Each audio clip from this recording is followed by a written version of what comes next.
যি গণতন্ত্ৰৰ প্ৰতি ভাবুকি আহি পৰিছে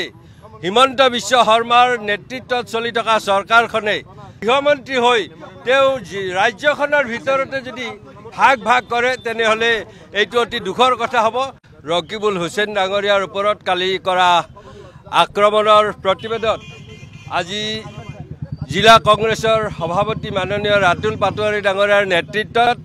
আজি যি আমি সমদল প্ৰতিবাদী সমদল উলিয়াইছো ইয়াত ৰাইজৰ যিটো সহযোগ আমাৰ সহকৰ্মী যি সহযোগ তাক আমি ধন্যবাদ জনাইছো আৰু বৰ্তমান যি গণতন্ত্ৰৰ প্ৰতি ভাবুকি আহি পৰিছে হিমন্ত বিশ্ব শৰ্মাৰ নেতৃত্বত চলি থকা চৰকাৰখনে যে বিৰোধী দলক নিষেধ কৰাৰ যি পৰিকল্পনা কৰিছে এইটো যোৱাকালিৰ ঘটনাই প্ৰতীয়মান কৰিছে আৰু আমি প্ৰতিজন আজি কংগ্ৰেছ কৰ্মীয়ে ৰাজপথলৈ ওলাই আহিবলৈ বাধ্য হৈছো যে এই মুহূৰ্তত তেওঁ যি নিকৃষ্ট ৰাজনীতি কৰিছে যে বা বিধানসভাৰ মজিয়াত যে তেওঁ কৈছে যে সেইখিনি ৰকিবুল হুছেইনৰ সমষ্টি আমাৰ এলেকা নহয় তেওঁ এগৰাকী মুখ্যমন্ত্ৰী এগৰাকী গৃহমন্ত্ৰী হৈ তেওঁ ৰাজ্যখনৰ ভিতৰতে যদি ভাগ ভাগ কৰে তেনেহলে এইটো অতি দুখৰ কথা হ'ব আৰু আমি সেইকাৰণে কৈছো যে তেওঁ মই পূৰ্বতে কৈছো যে অপাত্ৰ হাতত আমি চৰকাৰ দিছিলো বা আজি অসমৰ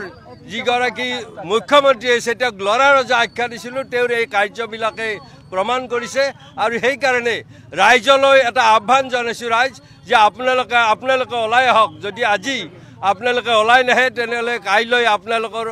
ওপৰতো নিশ্চিতভাৱে আক্ৰমণ হ'ব আৰু এই আক্ৰমণক প্ৰতিৰোধ কৰাৰ কাৰণে সকলো ৰাইজ ওলাই আহক কিয়নো কালি যি গণতন্ত্ৰৰ এগৰাকী 545 গৰাকীৰ ভিতৰত এগৰাকী সাংসদক